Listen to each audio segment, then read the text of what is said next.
Nuclear fission reaction में इस्तेमाल की जाने वाली ये यूरेनियम से बनी रॉड्स हमें 6 से 10 सालों तक इतनी हीट देता रहता है जिससे हम पानी को स्टीम में कन्वर्ट कर सकते हैं और उसकी मदद से हम इलेक्ट्रिसिटी बना सकते हैं। लेकिन फिर धीरे धीरे इसकी हीट रिलीज करने की कैपेसिटी कम होने लगती है और फिर ये रॉड हमारे लिए किसी भी काम की नहीं रह जाती। इसी तरह ये रिएक्टर मतलब जिसके अंदर ये रॉड रखी होती है उसके अंदर जितने भी पार्ट्स हम इस्तेमाल कर रहे होते हैं वो इतने सालों तक इस रॉड के डायरेक्ट कांटेक्ट में रहता है। इसी वजह से वो सारे के सारे मटेरियल्स भी रेडियो एक्टिव बन जाते हैं और फिर जब एक बार उस न्यूक्लियर रिएक्टर में से रॉड को बाहर निकाल लिया जाता है तो जो बचा हुआ पार्ट है वो भी हमारा एक न्यूक्लियर वेस्ट ही कहलाता है। अब अगर मैं इन रॉड्स की बात करूं तो ऐसा नहीं है कि ये रेडिएशन बिल्कुल ही एमिट करना बंद कर देंगी, नहीं, अभी तो ये करीब 10 से 30 हजार सालों तक लगातार रेडिएशन एमिट करती रह सकती हैं और वो भी इतनी जिससे पूरा का पूरा एक शहर बर्बाद किया जा सकता है।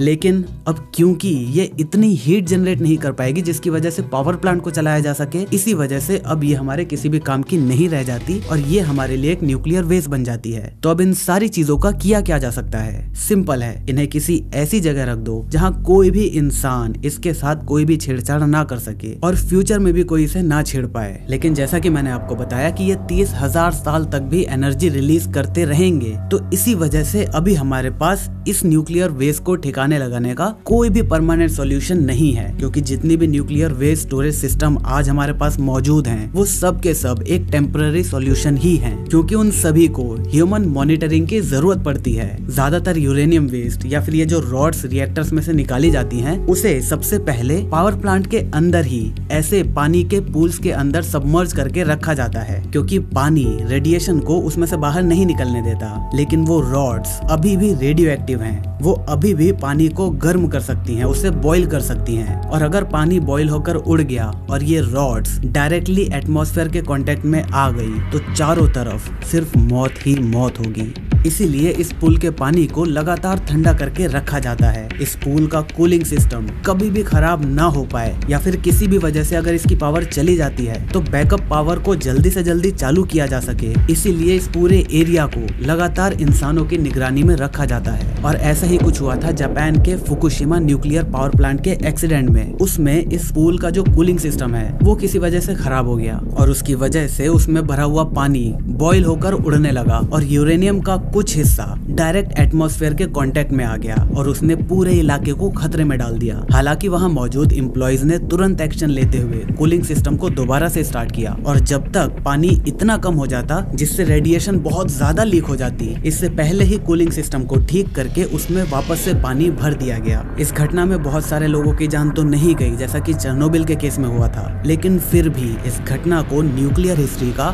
सबसे खतरनाक मेल्टडाउन में से एक माना जाता है। अब ये रॉड्स पानी में करीब 10 से 20 सालों तक यहाँ पर रहती हैं और क्योंकि ये पानी इतने सालों तक लगातार इस रॉड के डायरेक्ट कांटेक्ट में रहता है और ये भी एक न्यूक्लियर वेस्ट ही होता है। और खबर ये आ रही है कि जापान का एक न्यूक्लियर पावर प्लांट है, उसने अपने जो 30 सालों के अंदर जो इन पूल्स में से इकट्ठा किया हुआ है वो उन सारे पानी को समुद्र के अंदर छोड़ने वाला है। हालांकि उनका कहना यह है कि हमने इस वेस्ट को पूरी तरीके से ट्रीट कर दिया है, मतलब ये पानी बिल्कुल सेफ है और 2022 तक हम इसे अंडर विजन में रखेंगे। मतलब हम ये देखेंगे कि हमने जो ट्रीटमेंट करा है इस पानी पर उसकी वजह से रेडिएशन कहीं वापस तो नहीं आ रहा और अगर सब कुछ ठीक रहा तो 2022 में हम इसे समुद्र में छोड़ देंगे। लेकिन ऐसा सोच के भी डर लगता है कि अगर किसी भी वजह से वो पानी समुद्र में जाने से पहले रेडियो एक्टिव ही रहा तो वो किसी भी खतरनाक केमिकल वेपन से कम नहीं होगा। जब इन यूरेनियम रॉड्स को इस पानी के पूल में से निकाला जाता है तो अभी ये करीब 10 से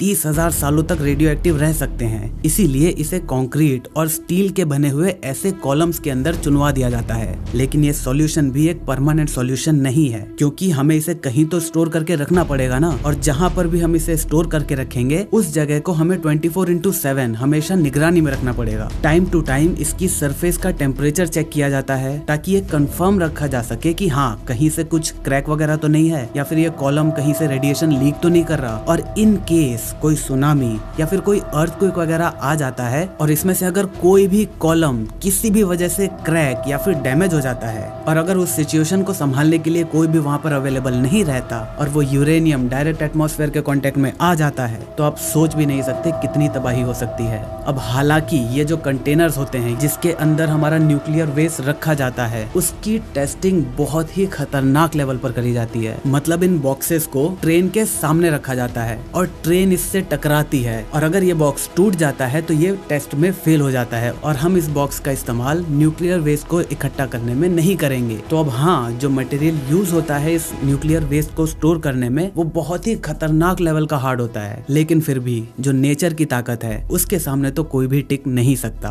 तो अब इस न्यूक्लियर वेस्ट से बचने के हमारे पास 3 सॉल्यूशन है। नंबर 1, या तो हम न्यूक्लियर एनर्जी का कोई अल्टरनेटिव ढूंढ लें जो इतनी ही एफिशिएंसी के साथ काम कर सके, जो कि अभी तो हमारे लिए कर पाना काफी ज्यादा मुश्किल है क्योंकि जो विंड और जो सोलर एनर्जी है उसमें जो कॉस्ट लगती है हमारी 1 जूल एनर्जी को प्रोड्यूस करने में वो इसके मुकाबले काफी ज्यादा है। सॉल्यूशन नंबर 2, या तो हम न्यूक्लियर वेस्ट को हार्वेस्ट या फिर डिस्पोज करने का कोई तरीका ढूंढ लें और डिस्पोज करने का ऐसा ही तरीका निकाला है फिनलैंड ने। फिनलैंड में एक ऐसी जगह मौजूद है जहां आज तक ना तो किसी सुनामी का बहुत ज्यादा इम्पैक्ट पड़ा है और वहां पर किसी भी तरह के अर्थक्वेक का कोई मेजर इम्पैक्ट हमें आज तक देखने को नहीं मिला है। इसीलिए इस जगह पर न्यूक्लियर वेस्ट को परमानेंट डिस्पोज करने के लिए अंडरग्राउंड चेम्बर्स बनाए जा रहे हैं जिसे बनने के बाद किसी भी इंसान की निगरानी की जरूरत नहीं पड़ेगी। अच्छा, आप सोच रहे होंगे ना कि ये जो यूरेनियम की रॉड है ये हमें एनर्जी तो 10 साल तक ही दे पाती है, मतलब इलेक्ट्रिसिटी हम इससे 10 साल तक ही बना पाते हैं, लेकिन ये रेडिएट मतलब 30-30 हजार साल तक हो जाती है। अगर मैं आपको सिंपल शब्दों में बताऊं तो यूरेनियम जो हमारा फ्यूल है वो पता है कितना % अपना फ्यूल सिर्फ इलेक्ट्रिसिटी बनाने में देता है? सिर्फ और सिर्फ 5%। जो 95% है ना उसका वो सारा का सारा हमारे लिए वेस्ट हो जाता है, इसीलिए ये इतने सालों तक रेडियो एक्टिव रहता है। तो जो हमारी फिनलैंड में ये जो प्रोजेक्ट चल रहा है उसमें प्लान तो ये था कि 2020 तक इसकी खुदाई चलती रहेगी, लेकिन जो हमारे मेन पावर सोर्सेज है ना न्यूक्लियर रिएक्टर के, जहाँ से सबसे ज्यादा न्यूक्लियर वेस्ट निकलता है, उन वेस्ट को हम यहाँ पर लाना शुरू कर देंगे 2020 तक। तो हम इन वेस्ट को इन खड्डों में डाल देंगे और उसके बाद जब एक रो में जितने भी खड्डे हैं वो सारे के सारे न्यूक्लियर वेस्ट से भर जाएंगे, उसके बाद उस पूरी रो को एक स्पेशल टाइप के कंक्रीट, क्ले और दूसरे मटेरियल से बने हुए एक मिक्सचर से भर दिया जाएगा। और जब साल 2120 या फिर 2125 तक जब ये सारे के सारे ब्लॉक्स पूरी तरीके से भर जाएंगे तो हम इन सभी के अंदर उसी मिक्सचर को डालकर छोड़ देंगे। तो उसके बाद हमें इस जगह में किसी भी तरह के मेंटेनेंस की जरूरत नहीं पड़ेगी। इस जगह को ऐसे ही छोड़ने से पहले हमें अपने फ्यूचर जनरेशन को भी ये मैसेज देना होगा कि देखो यहाँ से दूर रहना, क्योंकि ये जो चीजें हैं वो तो करीब 30,000 साल तक रेडियो एक्टिव रहेंगी ना। हम तो मतलब जब ये चीज कंप्लीट हो जाएगी उसके 100 सालों में जितने भी लोग उस प्रोजेक्ट से इन्वॉल्व होंगे वो तो सारे मर जाएंगे। तो हमें आने वाली जनरेशन के लिए कुछ तो छोड़ना पड़ेगा। एंड एज वी नो, हम इंसान बहुत ही ज्यादा क्यूरियस होते हैं नेचर में। हमें कुछ भी अजीबो गरीब दिखता है तो हम उसके बारे में जानने की बहुत ज्यादा इच्छा जताने लगते हैं। जैसे मान लो हमने कंप्लीट कर लिया सब कुछ और हमने इसे ऐसे ही छोड़ दिया, लेकिन आज से 5000 साल बाद अगर कोई कहीं से इस इलाके में आता है और वो यहाँ पर किसी भी वजह से कोई खुदाई करता है तो उसे यहाँ पर ऐसे अजीब से कॉलम देखने को मिलेंगे, ऐसे बॉक्सेस देखने को मिलेंगे। तो ये तो उसके लिए एक अचीवमेंट होगी ना। वो तो ये सोचेगा कि हमारे पूर्वजों ने यहाँ पर कुछ दफनाया था और मैंने इसकी खुदाई करके इसको खोजा है। तो चलो क्यों नहीं इसे खोल कर देखते हैं कि इसके अंदर क्या है। या फिर अगर उनमें से कोई भी एक कंटेनर या फिर कॉलम खुदाई के वक्त ही किसी तरह से टूट जाता है किसी भी वजह से, तो वो भी कितना ज्यादा तबाही मचा सकता है वो तो हम सब जानते ही हैं। तो इसीलिए गवर्निंग बॉडीज ने एक मैसेज तैयार किया है। मैंने ये मैसेज नीचे डिस्क्रिप्शन में डाला हुआ है, आप यहाँ से भी उसे अच्छे से पढ़ सकते हो। तो ये मैसेज हमें अपनी आने वाली जनरेशन को जनरेशन टू जनरेशन पास करना होगा, क्योंकि अगर ये मैसेज प्रॉपरली आगे तक नहीं पहुँचता तो हम तो बच जाएंगे, लेकिन हमारी फ्यूचर जनरेशन का क्या होगा पता नहीं। लेकिन अब आप सोच रहे होंगे कि हम बात कर रहे हैं 5000 साल की, 10,000 साल की, मतलब तब तक तो शायद इंसान जैसा रहे ही ना, या फिर इंसान नाम की कोई चीज ही ना रहे। तो ऐसे में हमारी लैंग्वेज कैसे रह पाएगी? मतलब हम मैसेज लिख कर डालेंगे तो हमारी लैंग्वेज कैसे सामने वाले को समझ में आएगी? इसीलिए हमें इस मैसेज को ऐसे छोड़ना होगा ताकि इसमें किसी भी तरह का लैंग्वेज बैरियर रहे ही ना। और इसके लिए हम इस्तेमाल करेंगे ग्राफिटी का, मतलब पेंटिंग्स, फोटोज या फिर इमेजेस का। जैसे हमने गुफाओं में मौजूद पेंटिंग्स की मदद से ये पता करा कि हमारे पूर्वज कैसे दिखते थे, वो क्या क्या काम करते थे, वैसे ही हम भी अपनी वार्निंग को पेंटिंग्स या फिर इमेजेस के जरिए अपने फ्यूचर जनरेशन को बता पाएंगे कि भैया देखो, अगर आप इसे खोलोगे तो आप मरोगे। लेकिन चलो 5000 सालों तक तो ठीक है, मान लिया, हमारी वार्निंग सामने वाले को समझ में आ जाएगी। लेकिन अगर धरती पर लाइफ खत्म हो गई, जो कि ऑब्वियसली 1000 साल तक भी नहीं लग रहा कि मुझे टिक पाएगी धरती, अगर यहाँ पर लाइफ खत्म हो गई और आज से 20,000 या 40,000 साल बाद एक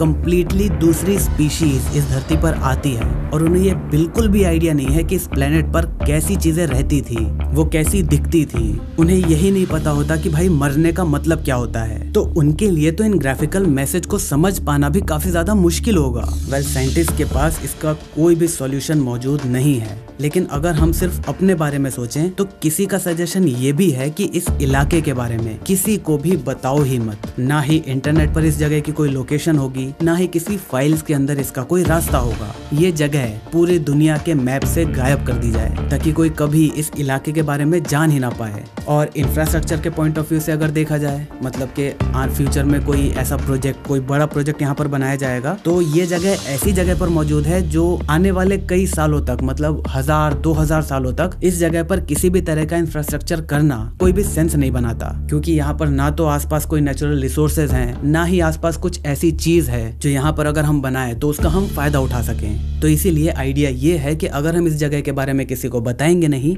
तो यहाँ पर कोई आएगा नहीं। तो ये जो सॉल्यूशन है वो ये बता रहा है कि भैया देखो, हम अपने बारे में सोच रहे हैं, हम तो बच जाएंगे, आने वाली जनरेशन अपना खुद देखेगी। इसीलिए इन्हीं सारी चीज़ों को देखते हुए साइंटिस्ट का कहना है कि 2050 तक न्यूक्लियर रिएक्टर्स का अल्टरनेटिव हमें किसी भी तरीके से ढूंढना ही पड़ेगा, क्योंकि आज तक जितना भी न्यूक्लियर वेस्ट हमारे पास मौजूद है, अगर वो सारा का सारा हम इस जगह पर बने हुए ब्लॉक्स के अंदर डाल भी देते हैं और मान लो आने वाले कुछ और सालों तक जो यूरेनियम हमारा निकलेगा वो भी हम यहाँ पर डाल देते हैं, लेकिन उसके बाद जो इकट्ठा होगा उसका क्या? वो तो फिर वही प्रॉब्लम चालू हो गई, क्योंकि यहाँ पर तो जगह लिमिटेड ही है ना। इसीलिए हमें इस न्यूक्लियर पावर प्लांट का कोई ना कोई अल्टरनेटिव ढूंढना ही होगा, और शायद हमारे पास उसका सॉल्यूशन है भी, लेकिन ऑन पेपर, और वो है न्यूक्लियर फ्यूजन, जो कि हमारा तीसरा सॉल्यूशन हो सकता है।